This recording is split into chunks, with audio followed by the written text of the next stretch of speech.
আসসালামু আলাইকুম। কেমন আছেন সবাই? আলহামদুলিল্লাহ, আমরা কিন্তু ভালো আছি। কাছে দূরে, দেশে এবং দেশের বাইরে যে যেখান থেকে আমার ভিডিওটি দেখছেন বা শুনছেন, আশা করি আল্লাহর রহমতে সবাই ভালো আছেন। তো আমি কিন্তু এটা গতকাল রাত্রের ভিডিও। তো নুডলস রান্না করতেছি। ডিমটা ভেজে আগেই রেখে নিচ্ছি। এখন পেঁয়াজ, মরিচ, হালকা একটু হলুদ আর এক প্যাকেট আর কি নুডলসের যে মশলাটা ছিল ওইটা দিয়ে দিলাম আর কি। তো আগে থেকে সবজি কেটে দিয়ে রেখেছিলাম। তো এই জায়গায় আছে বাঁধাকপি, আছে সাথে একটা আলু আর আছে গাজর। তো এখন এটা ভালোভাবে কষিয়ে নিব। তো সবজিটা কিন্তু আমার কষানো হয়ে গেছে। এখন আমি নুডলসগুলো আর কি ঢেলে দিয়ে দিয়েছি। এখন যে নুডলসের মশলা ছিল ওইটা, ডিম আর ধনিয়া পাতা, ওইগুলো সাথে দিয়ে দিব আর কি।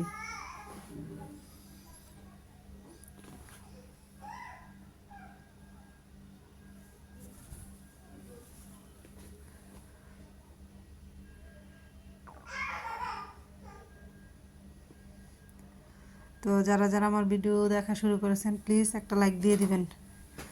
লাইক দিয়ে পুরো ভিডিওটি কন্টিনিউ করবেন, টেনে টেনে বা স্কিপ করে দেখবেন না। ইনশাল্লাহ ভিডিওর কোনো না কোনো অংশ আপনাদের কাছে ভালো লাগবে। যদি ভালো লাগে চাইলে আমার চ্যানেলটি সাবস্ক্রাইব করে আমার পাশে কিন্তু থেকে যেতে পারেন। নোটিফিকেশান অন করে রাখবেন যাতে ভিডিও ছাড়ার সাথে সাথে আপনাদের কাছে পৌঁছে যায় এবং মূল্যবান সময় বের করে দেখে নিতে পারেন।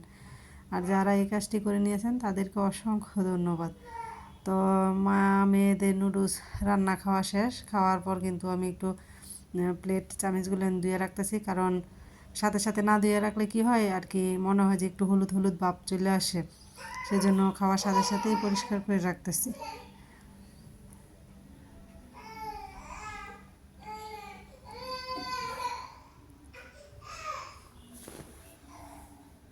তো যে কোনো কাজের সাথে সাথে কইরা পরিষ্কার করে নিলে কি হয়, পরে আর ঝামেলাটা থাকে না, নয়তো মনে হয় যে অনেক কাজ জমা থাকে।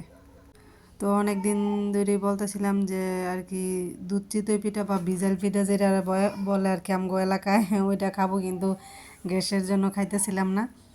তো ভাগ্যিস গ্যাস একটা পাইছি, গ্যাস কিন্তু ফুরাই গেছে। তো না পাইলে হয়তো বা আমার একটু সমস্যা হইতো।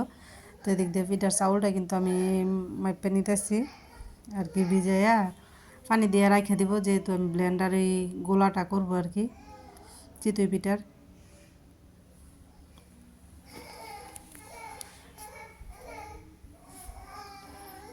তো আমি পরিষ্কার করে চালটা ধুয়ে পানি দিয়ে ভিজাই রাখলাম। তো বেশ কয়েক ঘন্টা পর কিন্তু চালটা ব্লেন্ড করব। তো আমি দুধ তাই না ভিজাই রাখছিলাম।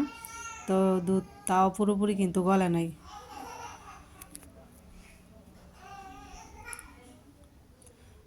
দুধটা যেহেতু জালে বসাবো, তাই দুধটা আগে নিয়ে নিতেছি, চুলায় বসাই দিয়ে পরে চাউল ব্লেন্ড করব।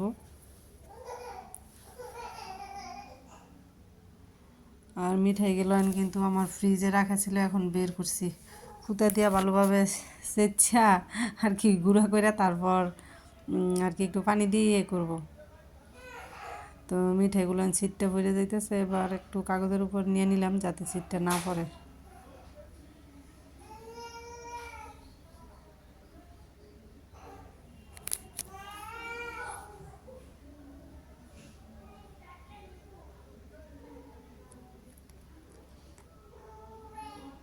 তো এটাতে কিছু মশলা দিয়ে দুধটা ভালোভাবে জাল করে নিতেছি। আর মিঠাইটা কিন্তু আলাদাভাবে জাল দিব, যাতে একসাথে জাল দিলে কিন্তু দুধটা আর কি নষ্ট হয়ে যাবে, সেই জন্য। তো আমার কথা বা কাজে কিন্তু অনেক ভুল ত্রুটি থাকে, সবাই একটু ক্ষমা সুন্দর দৃষ্টিতে দেখবেন। আর এই যে এদিক দিয়ে কিন্তু মিঠাইটাও ভালো করে জাল করে নেওয়া হইতেছে। তো একটু জুড়ানোর পর একসাথে করবো দুইটা। আর এদিক দিয়ে কিন্তু আমার চাউলটাও ব্লেন্ড করা হয়ে গেছে। তো এতগুলো পিঠা বানাবো না, কিছুটা গোলা রাখে দিয়ে তারপর বাকিগুলো একটু গরম পানি দিয়ে গোলায় নিব ভালোভাবে।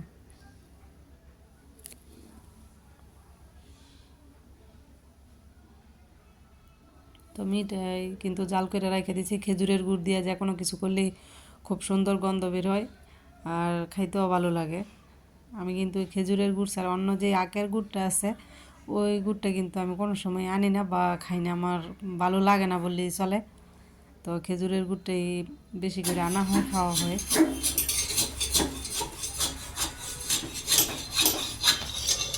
এই সময় করছি না, তো পিঠাগুলো কিন্তু খুবই সুন্দর হইতেছে।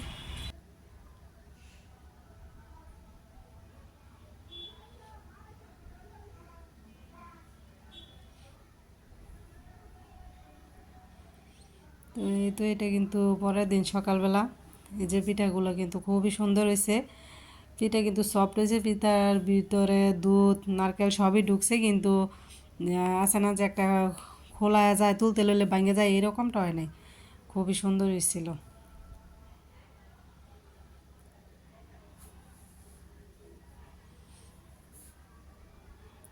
তো এদিক দিয়ে পিঠাগুলো আমি কিন্তু প্লেটে বাইরে নিতেছি, যারা যারা দেওয়ার দিব, আর আমরাও সকালের নাস্তা করব, এই আর কি। তো এদিক দিয়ে কিন্তু মেয়েরে খাইতে দিয়ে দিচ্ছি। তো এখনও যারা ভিডিওতে লাইক দিতে ভুলে গেছেন প্লিজ একটা লাইক দিয়ে দেন।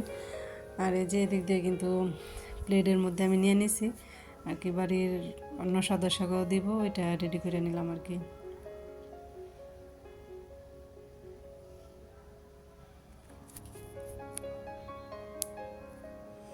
তো আল্লাহ হাফেজ, সবাই ভালো থাকবেন।